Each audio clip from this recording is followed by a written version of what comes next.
Hi everyone, welcome to a video for day 5 of the 2015 Punchestown Festival. Had a half decent day yesterday, bit unlucky the first with Rowan's Pride. I think the jockey could have gone a lot earlier on that one, but obviously the likes of Snake Eyes won at a decent price. Nichols Canyon did it well, goes without saying that Fauheem won as well, amongst others. So no, it was a half decent day, but we crack on today in what's a mega card. Just so you know, I'm not doing the charity race because while it's for a good cause, I'd never bet on charity races because you never know what you're going to get. Now the opening is another cross-country race, and I think Punchestown have got the right idea here, different styles of or classes of cross-country race, and I think there is definitely an argument if you go to a 5-day festival at Cheltenham for another cross-country race. Now at the top of the market here is Josie's Order, and I think the main reason for this is because Nina Carberry's picked it of the Bolger horses. It was running okay the other day in a cross-country race, but it unseated 5 out, a long way from home, and you're never not going to know what was going to happen really. Hadn't shown a great deal before then, and this race does come pretty quick to say the least. But it was a 10-to-1 shot that day, and the fact that it's 2-to-1 today, I don't think there's a great deal of value running so quick. Wish You Didn't also run 2 days before Josie's Order. And actually won dead easily at odds on. Okay, it was a much weaker race, and I think people are reading into the fact that Nina Carberry's jumped off this to get onto that. But the one thing I would say about Wish You Didn't, he had a lot easier race, and he does look more of a stayer. So if I was going to back one of the two, I'd rather have him at 5-to-1 he is now than Josie's Order probably at 2-to-1. An interesting horse is Are You Right Chief, because also it's coming from the all-conquering Mullins yard. Was beaten very easily 16.5 lengths behind Rivage d'Or at the cross-country at the festival, but the format's really starting to be let down by quite a few horses, and last time out he came a decent second at Fairy House, but I don't know, he's not exactly au fait with the the cross-country courses. He didn't look great at Cheltenham around it, to be honest, so he could run a good race, but it's going to be a really tough slog for him. Federici's potentially is the class horse of the race and on a decent mark, but I'm not convinced so far that he stays this far. Maybe today's going to be the day he does it, but it's a bit of a harsh one to suddenly think, right, well that's what you're going to do really. The one I fancy at a bigger price is Prosperity Square. His last run was back in October over this distance in a handicap chase, and he actually won quite well, and the time before that he ran a really decent race. So on his day he's quite good. The jockey booking of Paul Carberry is interesting, so at 12-to-1 I can see him running into the places at least. Of the rest, Ennis Killen was beaten 10 lengths the other day by Wish You Didn't, and it's hard to see him turning the form around, while the likes of Sebade has been absolutely hammered in Hunter Chasers, so you can't really make much of a case for him really. It's an interesting opener, but the horse I'm actually going to come with is last year's winner, which is Size in Australia, and I know he's 13, but the one thing I would say is, what's his name, Uncle Junior showed the other day that, you know, older horses can bounce back, and he won this last year, and this is definitely his time of year. He's also a past cross-country chase winner at Cheltenham, so clearly the cross-country courses suit him. And one thing that I did like, in his first run for 5 months he ran just over 2 mile in a hurdle at Limerick, and he came 4th, only beaten 5.5 lengths. Now that was a really, really good run for clearly an out-and-out stayer with over fences, running over hurdles. At 7-to-1 I'm happy to go with Size in Australia today. I just think with the other two, the head two in the market running very recently, Are You Right Chief not necessarily okay on the courses and some question marks over the other, I'm happy to go with Size in Australia. 1, 2, 3 is Size in Australia from Prosperity Square, and I'm going to put Wish You Didn't in actually because he didn't have too hard a race the other day. The 4:10 is the 3-mile 6 handicap. It's a very, very tough race this, with a lot of what I always call the seasoned horses in it. Heathfield obviously jumps off the page, being by Tony Martin, on a very low weight off 9.13. Paul Townend booked over 3 mile last time on softish ground. He beat Forever Gold, which is a very good run, and the time before that he actually beat Bishop's Road, which is a proven horse as well. He clearly prefers fencing to or chasing to hurdling. The time before that he was actually beaten by St John Henry at Bangor over hurdles. He's on a really, really low mark here. The handicap has actually added £10 for his latest win, but he needed that to get in here. So there's a lot. It's hard to pull any holes in Heathfield, to be honest with you. Size and Cole's interesting because he actually got placed behind Thunder and Roses, who lines up again today in the Irish Grand National, though his form's nothing to be overly excited about, and he has enough weight, I think, as well, off 10 stone 12. Orano for the Mullins Yard is always going to be respected, as Ruby Walsh has picked it. He's run some hard races. He beat Drumley, which was good. He was then put in place in a Grade 2 by Very Wood, which is understandable, and it was probably going more than soft enough for it, but he was very disappointing just 3 weeks ago. Turned over at 4 to 7, so that does temper enthusiasm somewhat. A horse I do like here is called Embracing Change. I know he's on a 4-time, and you could argue he's going up and up in the weights, but he beat Federici, and while I don't think Federici's an out-and-out stayer, he then came out and beat Swordfish, who reopposes today, very easily over an extended trip at Fairyhouse. This was all before Christmas. He then came back in February and beat the Portrait King, who we do know is an out-and-out stayer. The only thing that I worry about with this one is he does seem to like bottomless ground, and this good to yielding is unknown. But he's running, he's got David Casey on it, he's running off 10 stone 9, and I think he is particularly well in here. Thunder and Roses you've got to mention because it won the Irish National and unseated in the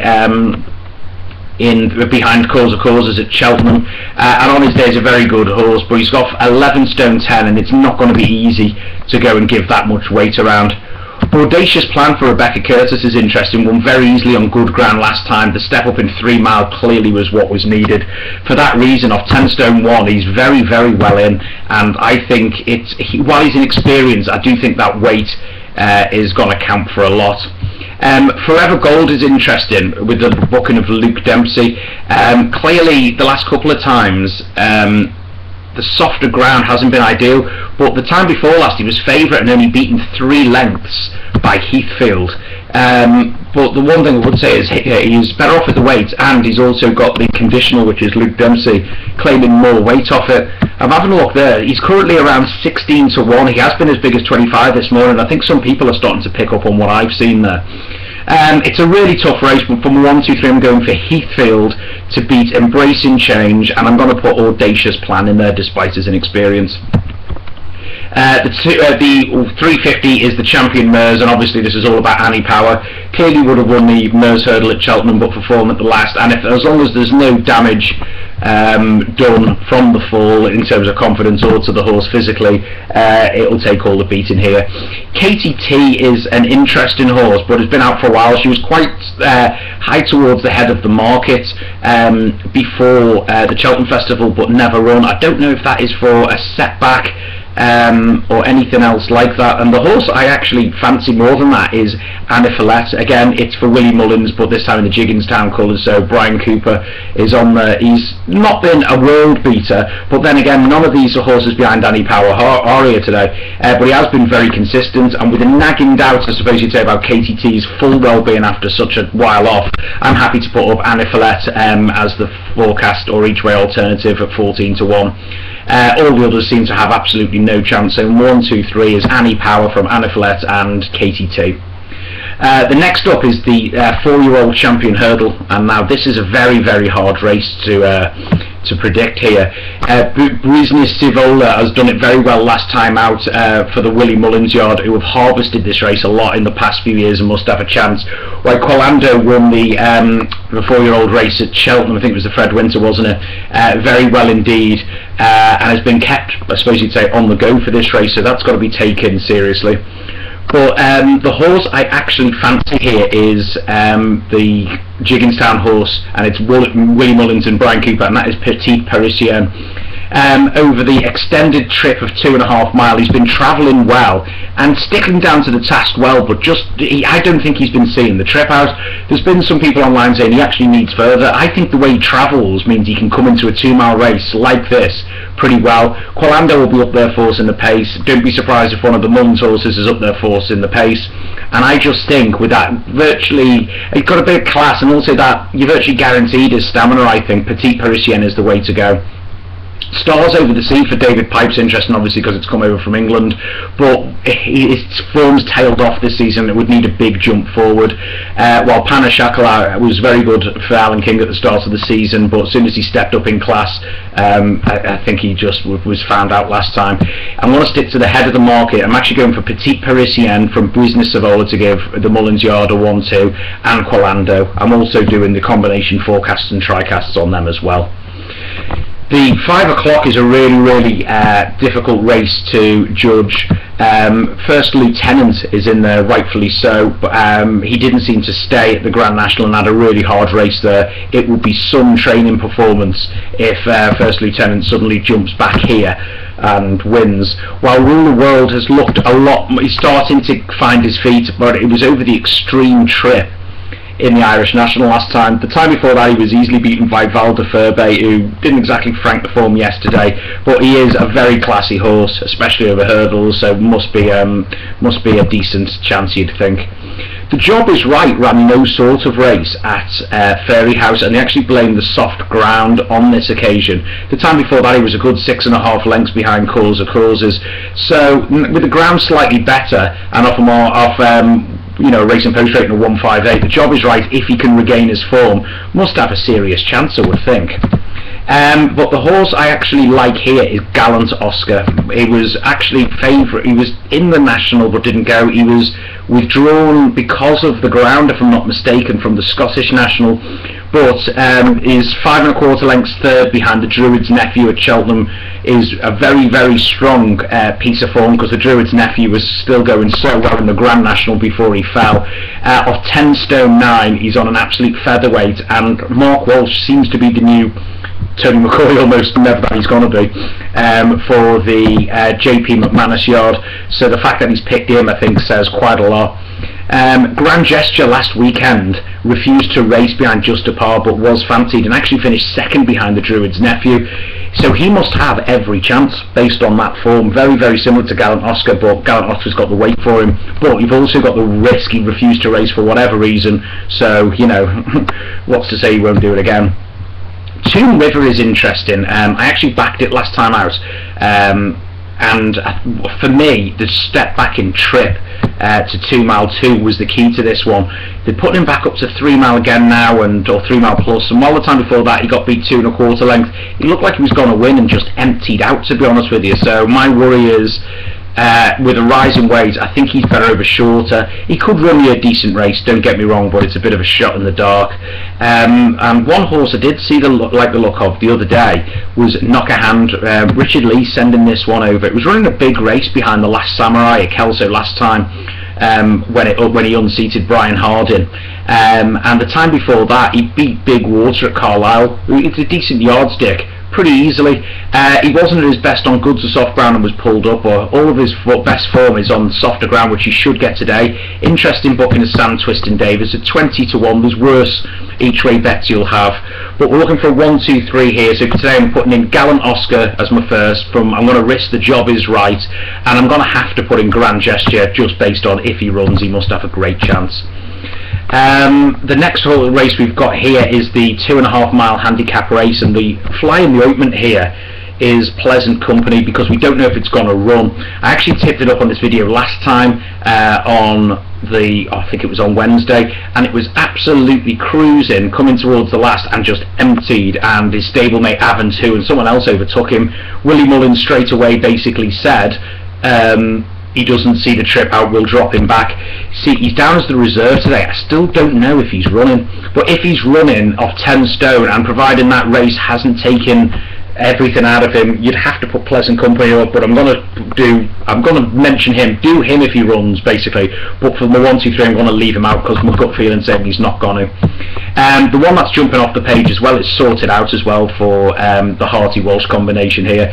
Is second to Wicklow Brave. That form's been very well franked, and the time before that he easily won a handicap at Leopardstown, beating Fort Smith, who's a decent horse, by 6.5 lengths, and then the time before that in a handicap he beat Gallant Oscar, okay, over at hurdles, which is his discipline, but he's clearly got a lot of class. Of 8 stone 12, he's dropping back in class today. He must have every chance, and 10 to 1 he actually is a monstrous price. I'm actually going to take that as soon as I finish this video, because I think when Pleasant Company comes out, that'll halve. I think it'll be about 5 to 1.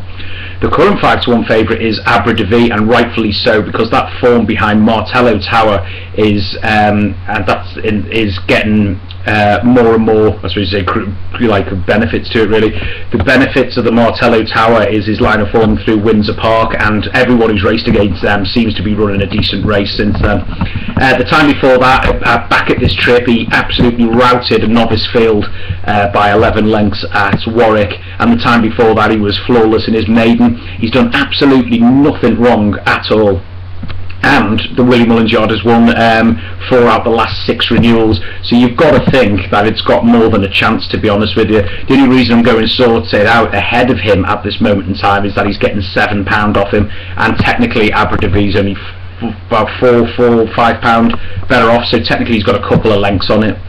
Maniero's an interesting one, because he was running a great race at Aintree behind Tagliatelle, who were tipped up on that video, who I think is a really good horse when he fell. The problem is his jumping has been a nightmare at all times. He obviously fell there, his jumping completely cost him at Cheltenham behind Au Petit Soir, and even when he was favourite for a novice at Navan at the start of the year, he didn't look foot perfect, so unless he suddenly become a really good horse that's jumping overnight, you'd have to think he hasn't got much of a chance here. Midor's another interesting one. It seems to be the Martin second string. He didn't seem to appreciate the quicker track and the good ground at a couple of runs back at Kempton.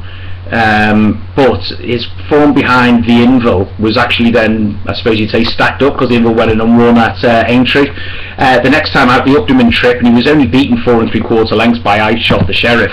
Now at 10 stone 8, which he's running off today, okay, why it looks like Ruby Walsh is going to be riding Pleasant Company. Oh no, he's not riding Pleasant Company. We don't know who's riding Pleasant Company.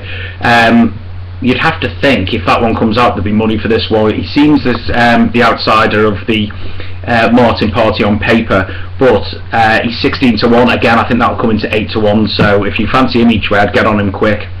The St James is interesting, because obviously that form beaten half a length by the Inval at Aintree has proven out to be quite good, and the time before that he was placed behind Qualando, so he's done absolutely nothing wrong. The one worry I do have is all of his best form does seem to be on better ground, and I think it's going to be quite harsh. His style of racing as well is anchored out the back and coming through late, which is sometimes quite hard to do here. I think he's got a great chance though, but 4-year-olds don't have a great record in this race, but he's in form, you know he's fit, so you think he must have a great chance. Monetair's been dropped back to hurdles here after unseating in the Topham last time. Maybe it's a bit of a confidence boosting exercise, but he looks more of a chaser for me. You can make a case for a lot of these, but I'm going to give you a 1, 2, 3 here. I've sorted out. I'm actually going to put in Abra de Vie in second, and I'm actually, do you know what, I'm actually going to shove in Midor as well, because I think the race might actually suit him the way it's likely to be run. The last race that we're tipping up here today is the bumper at the last, where there's literally no form to go on, but I'm happy to go with the Willie Mullins trained Nambour. One thing I would say, with little to go on, he cost an absolute fortune. On his debut in a point-to-point maiden in December, he won so impressively. They actually showed it on at the races yesterday evening, and he was really impressive. The second horse that time has come in and won twice since, and so has the third and the fifth out of that. Willie Mullins, obviously, with his bumpers, they've been running well all week, and there's been consistent money for him all day, so it's not exactly a revolutionary concept, but that's the way to go. Interesting that there's been big money today as well for Whispering Storm, 14 to 1 into 6 to 1. He only cost £28,000, but I think it's because it's an Adrian Maguire trained horse here, and it's quite often he does well with his bumpers. Interesting, the Racing Post said this morning, if there's any money, note it, and it's actually into 4 to 1 now from 12 to 1, so that is a serious gamble. Of the rest, like After the Rain jumps out because Nina Carberry's on it, but it's hard to make a case for anything else with no form to go on. As you know, I'm a big fan of the Crawford bumper horses, and I was gutted yesterday because I had Danielle's, I forgot what it was called, the Danielle's horse, whatever it was called. It was 8 to 1, and it was running a good race, and what happened, the 25 to 1 Crawford horse went and won it. But the just goes to prove that the Crawfords are really, really good. at these bumpers, and it was an unraced one the other day that got placed at 40 to 1 on day one of the festival. This only cost €9,500 though, but has got a decent pedigree, so you'd have to, with no form, you'd have to book bank haul into this one. From a 1, 2, 3, I'm actually going to go with Nambour to be Whispering Storm, and I'm going to book bank haul in there purely because I'd kick myself if it didn't go and run a decent race. Well, that's it for day 5. Fingers crossed we can keep the half decent run we've had this week going. As always, if you're doing anything, let us know, and I'll see you guys soon. Take care, bye.